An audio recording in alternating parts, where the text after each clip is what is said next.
is so fragile and could end at any time. And this might be like my last moment. And if it was, would I have any regrets? Would I feel that I lived my potential? And currently, I don't think so. One of the things that has held me back is I have always been afraid of public speaking. I remember when I was 13 years old by my bar mitzvah.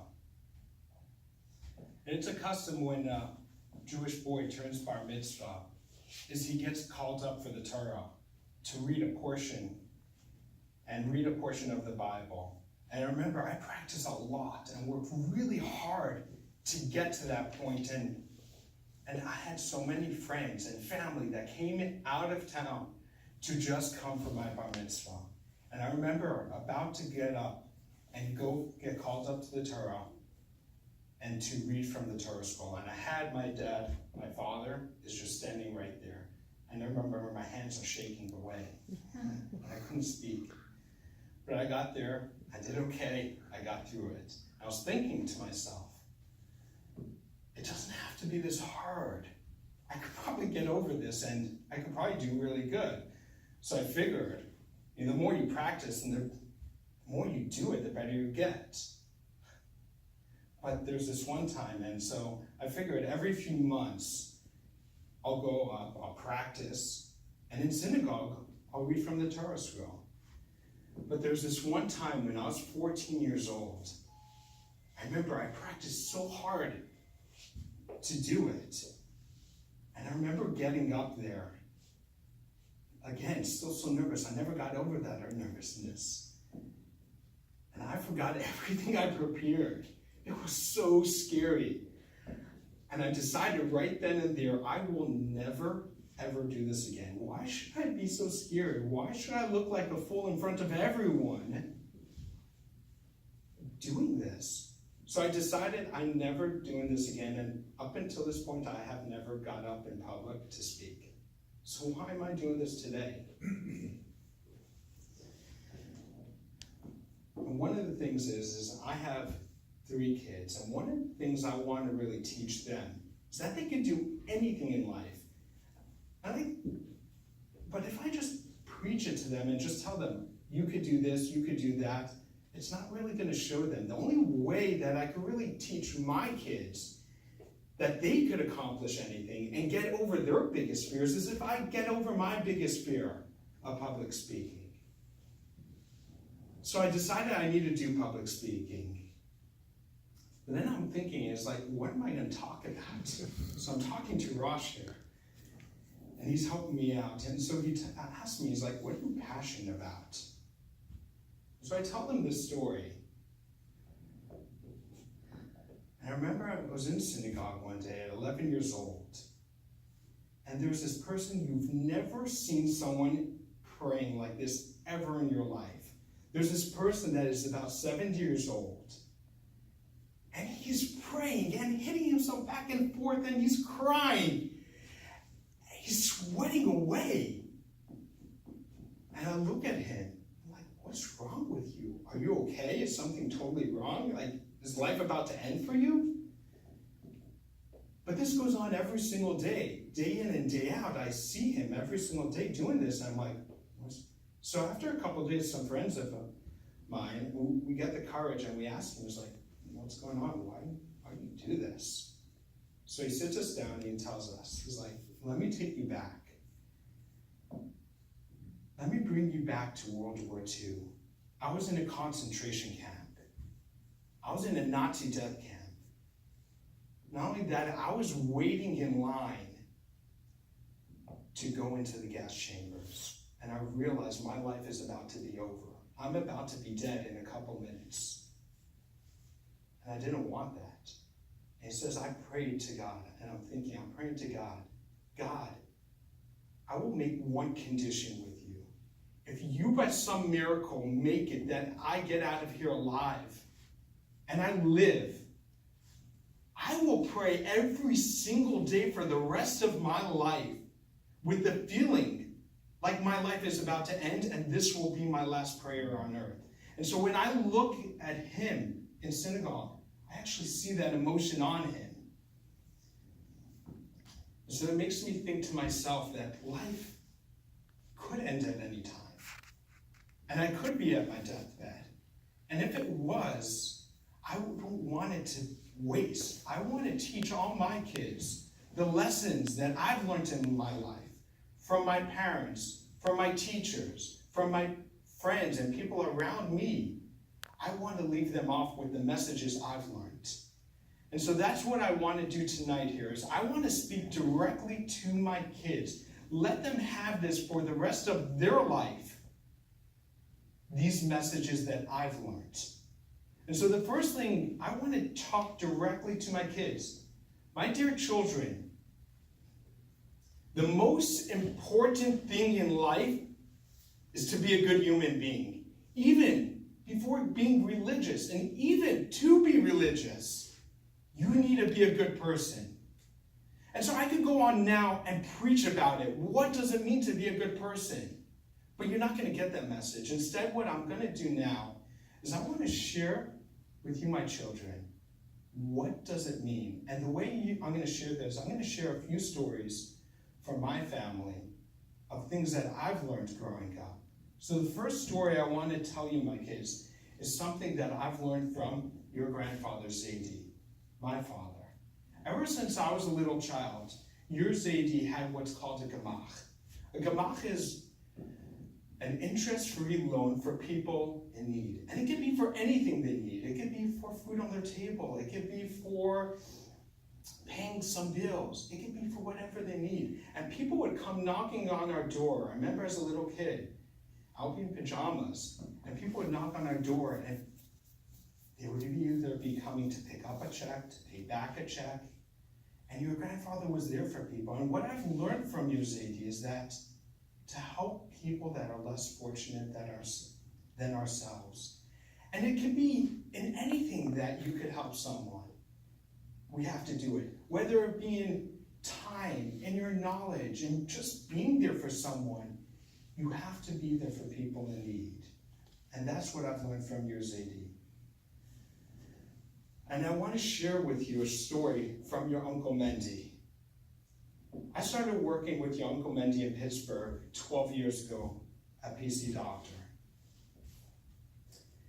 And one of the first things that Uncle Mendy started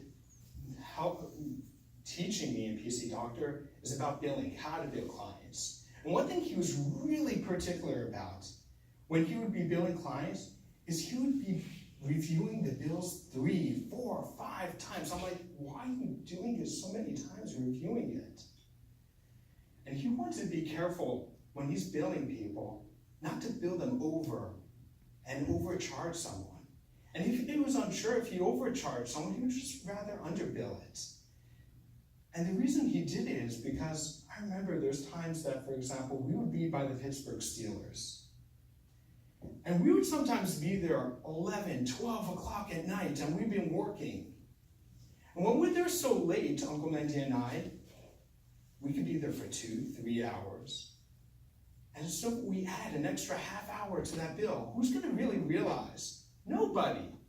But that's not what Mendy cared about. What Mendy cared about is that he knew if he was overbilling or not. He knew if he was honest. And that's what Mendy taught me, is that being a good person is to be honest with ourselves. We have to be true. And the last story I want to share with you is from your bubby, your grandmother, my mother. And she taught me that we always have to be there for family, for friends and family, people that are close to us. Yes, we have to help the people that are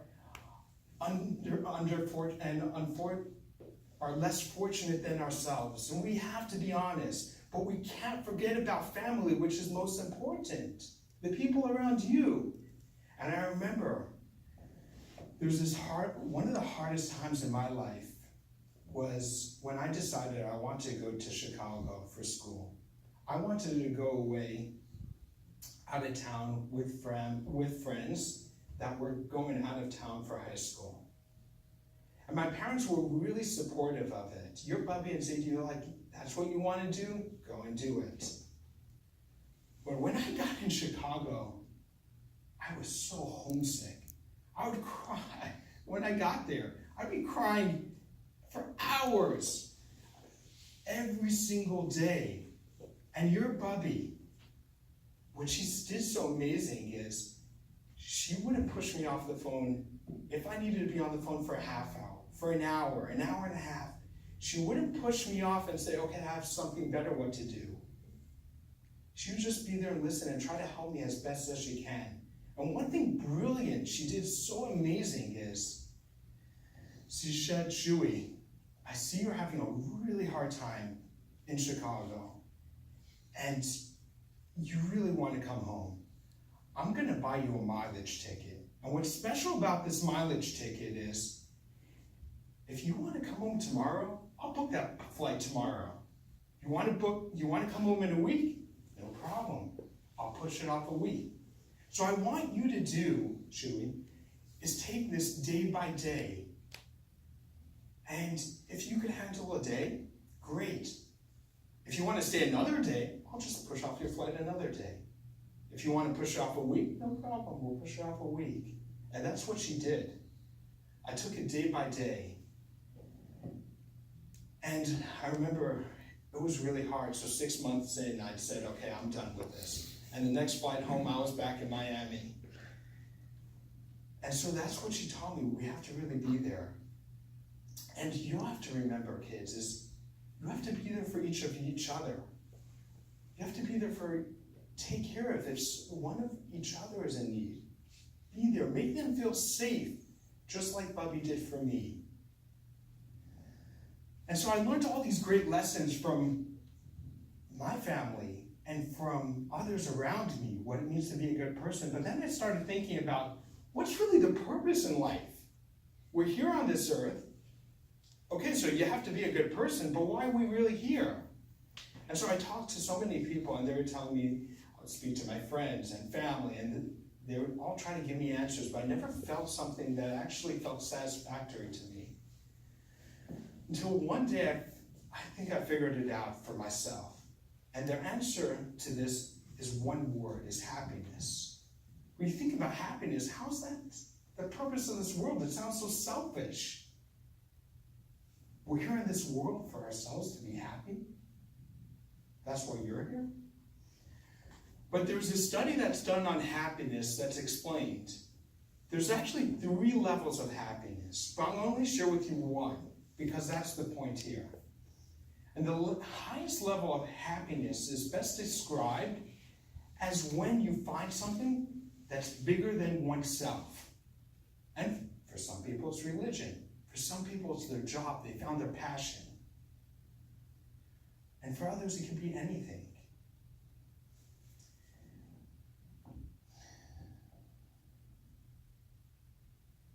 And I think the best way to describe this is, there's a story of this lady I heard, that she won the Guinness Book of World Records for the most amount of criminal sketches that caught criminals. She created, and 1,000 of her sketches caught criminals.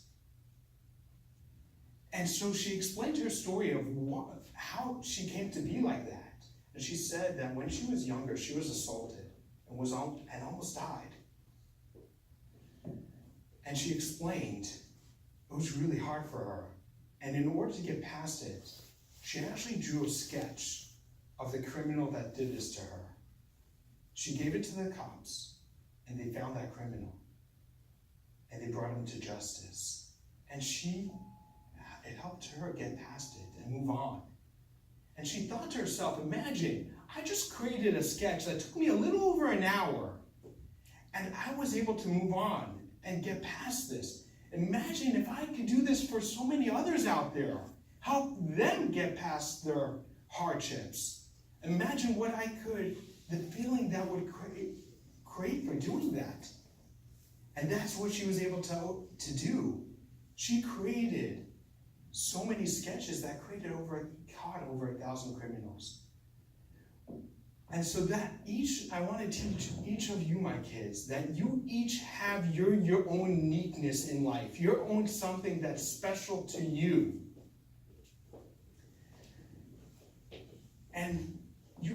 out what that is. And for each of you, it's going to be different. But thinking about that is, it's so easy to live life on the sidelines and watch others live life. But that's not what counts in life. What counts in life is that we have to enter the arena in life. And for me, that's getting over my fear of public speaking. I'm entering the arena. And realize this, is that we will make mistakes in life. We will have failures. We will have sadness. And we are all not perfect. But that's not what counts. What counts in life is that we get over our mistakes. We learn from them. We get over our stumbling blocks. We get over our fears. And we will be remembered for the battles we have won. And so I want to end this off to my dear children, to Shmuly, Ahuva, Nadina, is watch me here. This is something that each of you, my dear children, will have forever, whether it be in 5 years, in 10 years, in 30 years. This is something that you can always learn from and realize, if there's anything that scares you, my dear children, think back here, realize, I was able to overcome my biggest fear, and so can any of you. It's not only my children can learn from this. Any child out there, any person out there, you can get over your biggest fears. But I want to leave off with my kids, is that when you have those fears, remember I got over it and so can you, and I will love you forever and ever. And I will be with you. And you might not always see me, and I'm still with you. And I will love you each to forever and back.